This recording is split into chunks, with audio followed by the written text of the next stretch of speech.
Good morning students. मैं Chandrakanta SKM public school Sangaria से हिंदी की क्लास में आप सभी का स्वागत करती हूँ।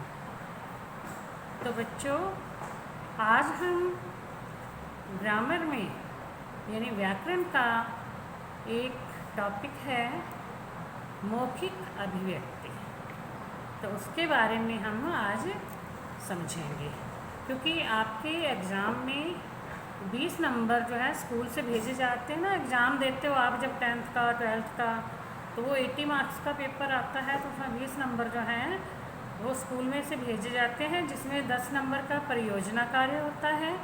परियोजना कार्य के अंतर्गत आपको 5 या 6 टॉपिक दिए जाते हैं, जो आप लिख करके एक फ़ाइल में लगाते हो और फाइल स्कूल में जमा करवा देते हो। उसी में एक होता है वाचन माध्यम, यानी कि आपको बोल के सुनाना होगा। आपको कोई टॉपिक दे दिया जाता है, यानी मौखिक अभिव्यक्ति जो हम कहते हैं भी, आपको उस टॉपिक पे 2 मिनट के लिए या 3 मिनट के लिए भाषण देना होगा, यानी उस पर बोलना होगा, उसी विषय से संबंधित कुछ न कुछ बताना होगा।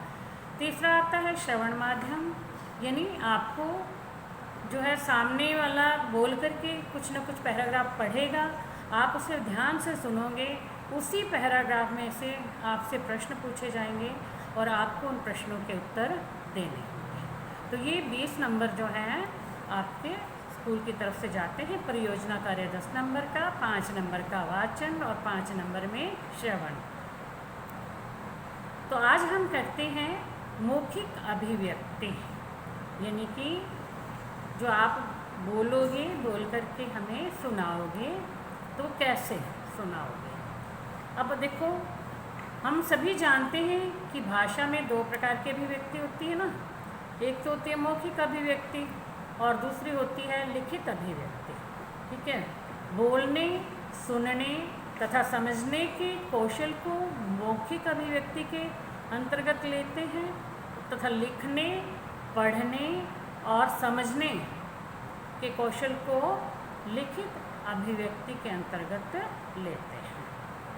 अब भाषा का प्रथम और सहज रूप जो है ना, वो मौखिक भाषा है। भाषा का पहला रूप कौन सा है? मौखिक है। साहित्य में भाषा का मौखिक रूप सामान्य बोलचाल से हटकर अधिक प्रभावशाली होता है। एक तो हम आम बोलचाल की भाषा में बात करते हैं, जैसे एक हम जो है शुद्ध हिंदी में, मतलब सही जगह पर व्याकरणिक शब्दों का प्रयोग करके जब हम बोलते हैं, जब लिखते हैं तो हम ऐसे ही करते हैं ना। एक वो भाषा होती है। तो इस तरह से जो बोलचाल की भाषा से हटकर के जो साहित्य की भाषा है वो अलग ही है, वो बहुत प्रभावशाली होती है। यद्यपि सभ्यता और संस्कृति के विकास के साथ साथ भाषा का लिखित रूप भी विकसित हो गया है, लेकिन आज भी मनुष्य के जीवन में लिखित भाषा की अपेक्षा मौखिक भाषा अधिक महत्वपूर्ण है। मौखिक भाषा द्वारा ही हम दैनिक जीवन के अधिकांश कार्य संपन्न करते हैं, यानी पूरे दिन में हम जो भी काम करते हैं उसमें ये नहीं है कि हम हर एक काम लिख लिख करके बताते हैं किसी को या लिख के ही देते हैं, तब वो काम नहीं। हम सारे काम जो मौखिक भाषा में करते हैं, एक दूसरे से कहते हैं भी ये करना है, वो करना है, ऐसा कर लो, ऐसा कर लो, तो सब हम जो है बोल कर ही करते हैं। इसलिए क्या है, ये मौखिक भाषा जो है ये हमारे व्यक्तित्व का एक महत्वपूर्ण हिस्सा है। अब जीवन में आगे बढ़ना छात्रों के लिए एक चुनौती बन गई है, इसलिए विभिन्न प्रकार के अवसरों पर और स्थितियों के अनुसार बोलने और अपने विचार व्यक्त करने के लिए अभ्यास करके दक्षता प्राप्त करना अति आवश्यक है। अब आपसे बोला जाता है कि आप 2 मिनट के लिए फला फला विषय पर जो है सुनाओ, तो 2 मिनट आप बोलोगे, वो कैसे बोलोगे, उसी के आधार पर जो है नंबर आपको दिए जाते हैं। तो इसमें बोलने में भी दक्षता यानी कि कुशलता होनी चाहिए। यह एक शाश्वत सत्य है कि जो व्यक्ति अवसर के अनुसार उचित शब्द चयन करके अपरिचित परिवेश में या व्यापक समुदाय के बीच मौखिक अभिव्यक्ति में दक्षता प्रदर्शित करना जानता है, वही अपना अधिक प्रभाव छोड़कर लोकप्रिय होता है और अपना लक्ष्य प्राप्त कर लेता है। यानी जब आप बोलने में दक्ष हो जाओ, बोलने में कुशलता प्राप्त कर लोगे, तो आप जीवन में जो है आगे बढ़ जाओगे और सब लोगों में आप जो है लोकप्रिय बन जाओगे। अपने भावों को अभिव्यक्त करने के लिए भाषा पर पूर्ण अधिकार होना अत्यंत आवश्यक है। यानी आपको जिस भाषा में आप बोल रहे हो उस भाषा पर आपका पूरा अधिकार होना चाहिए, उसमें आपको पूरी निपुणता प्राप्त होनी चाहिए।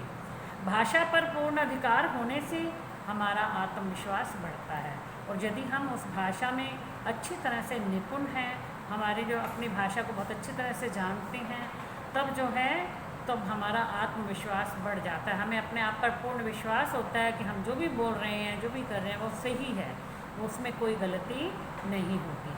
अब भाषा की मौखिक अभिव्यक्ति जो है, जो हम बोलते हैं, वो उस पर जो है वो विभिन्न प्रकार की होती हैं। कैसे कुछ तो औपचारिक होते हैं और कुछ अनौपचारिक होते हैं। अब औपचारिक भाषा में हम क्या करते हैं, किसी को आप जैसे पत्र लिखते हो आप औपचारिक और अनौपचारिक, औपचारिक में औपचारिकता निभाते हुए हम बात भी वैसे ही करते हैं। किसी भी बड़े व्यक्ति से बात कर रहे हैं तो बड़े आदर सूचक शब्दों का प्रयोग करते हुए हम जो है उनसे बात करेंगे। और एक जो है सिंपल अपने बराबर का है, कोई इससे बात कर रहे हैं तो हम आम बोलचाल की भाषा में बात करेंगे। तो इस तरह से मतलब कुछ तो औपचारिक हैं और कुछ औपचारिक जो बातें होती हैं जो हमें करनी होती हैं, तो उसी के आधार पर हम अपनी भाषा का प्रयोग करते हैं। इनमें कुछ है जैसे वाद विवाद होता है, भाषण, वार्तालाप, कविता वाचन आदि। तो हम जो इनकी बातचीत करते हैं तो कैसे करते हैं, वाद विवाद करना आपस में बैठ के ही कर रहे हैं, तो वाद विवाद वो भाषा जो है आम बोलचाल की भाषा ही होती है। अब भाषण देते हैं तो भाषण को हम अच्छी तरह से पहले देख लेते हैं, थोड़ा सा याद करने की कोशिश करते हैं इसमें हमने क्या क्या बातें रखनी है, क्या क्या टॉपिक लेना है, तो फिर हम उस पर बोलते हैं। अब आपसी वार्तालाप करते हैं तब भी हमारी वही बात हो जाती है कि हम आम बोलचाल की भाषा का प्रयोग करते हैं। ठीक है, कविता बोलते हैं तो कविता को पहले अच्छी तरह से याद करते हैं, फिर उससे भावों के साथ मतलब मन के भाव जो होते हैं भाव सहित उसका जो उच्चारण करते हैं। अब जो है मौखिक अभिव्यक्ति में दक्षता प्राप्त करने के लिए निम्नलिखित बातों पर विशेष ध्यान देना चाहिए। सबसे पहले क्या है, किस बात पे ध्यान देना है, शुद्ध उच्चारण। बोलते समय सबसे महत्वपूर्ण होता है उच्चारण की शुद्धता, यानी हम जो शब्द बोल रहे हैं उसका उच्चारण सही से कर रहे हैं या नहीं। क्योंकि कुछ बच्चे ऐसे बोलते हैं ना, जैसे कृति को बोलते हैं कृति, अब का के पैर में री, कृति ना कि कृति होता है। दया कर वो दान भक्ति का है ना, उसमें दया की दृष्टि सदा ही रखना बोलते हैं बच्चे, दृष्टि नहीं, दया की दृष्टि। तो इस तरह से क्या है, उच्चारण जो है वो शुद्ध होना चाहिए। हिंदी में यह बहुत सरल है, क्योंकि हिंदी एक वैज्ञानिक भाषा, ऐसी वैज्ञानिक भाषा है जिसमें जो बोला जाता है वही लिखा जाता है, इसलिए शुद्ध उच्चारण पर विशेष ध्यान देना चाहिए। बच्चों आप जैसा बोलते हो, कई बच्चे श को सा बोलते हैं तो वो लिखते हुए भी सा लिखते हैं, और कुछ बच्चे सा को शा बोल देते हैं तो उस लिखने में फिर वो गलती बोल कर देते हैं, क्योंकि जो हम बोलते हैं वही हमने लिखना होता है। फिर है मौखिक रूप को, यानी भाषा का जो मौखिक रूप है इसे प्रभावशाली बनाने के लिए विचारकों के कथन, मुहावरे तथा लोकोक्तियों का भी प्रयोग किया जाना चाहिए। जब हम कोई भाषण दे रहे हैं या किसी पर कोई कविता कर रहे हैं तो उसमें हमें जो है, अब कई बार होता है अनुच्छेद या निबंध जो है लेखन होता है या हम बोल के सुनाते हैं, तो उसमें कई कई जगह पे मुहावरे और लोकोक्तियों का भी प्रयोग किया जाना चाहिए। फिर इसका जो है एक है विशेष बात जो ध्यान में रखने वाली है, वो है धैर्य। भाषा का जो उच्चारण है वो धैर्यपूर्वक करना चाहिए। ठीक है, औपचारिक प्रयोग में तो इसका विशेष ध्यान रखा जाता चाहिए। फिर आता है अवसर के अनुकूल शब्दावली का प्रयोग होना चाहिए। मतलब कि जैसे अवसर पे हम बात कर रहे हैं, जिस अवसर पर हम गए हैं वहाँ बात करने, तो उसी के अनुसार भाषा जो है वो चयन करनी चाहिए। भाषा ऐसी सरल होनी चाहिए, मतलब सहज, सरल और आम बोलचाल की भाषा का प्रयोग करना चाहिए, जिससे कि जो श्रोतागण हैं यानी कि जो सुनने वाले लोग हैं वो हमारी बातों को अच्छी तरह से समझ सकें। और यदि वो हमारी बात उन्हें अच्छी तरह से समझ में आएगी तो वो जो है ध्यानपूर्वक वो सुनेंगे, और यदि हमारी बात उन्हें समझ में नहीं आएगी तो उनका ध्यान इधर उधर भटक जाएगा और वो अपनी और बातों में लग जाएंगे और वो हमारी तरफ ध्यान भी नहीं देंगे। तो बच्चों ये था आज का विषय मौखिक अभिव्यक्ति। तो इसे आप अच्छी तरह से समझने का प्रयास करना और ऐसा ही करना। Thank you.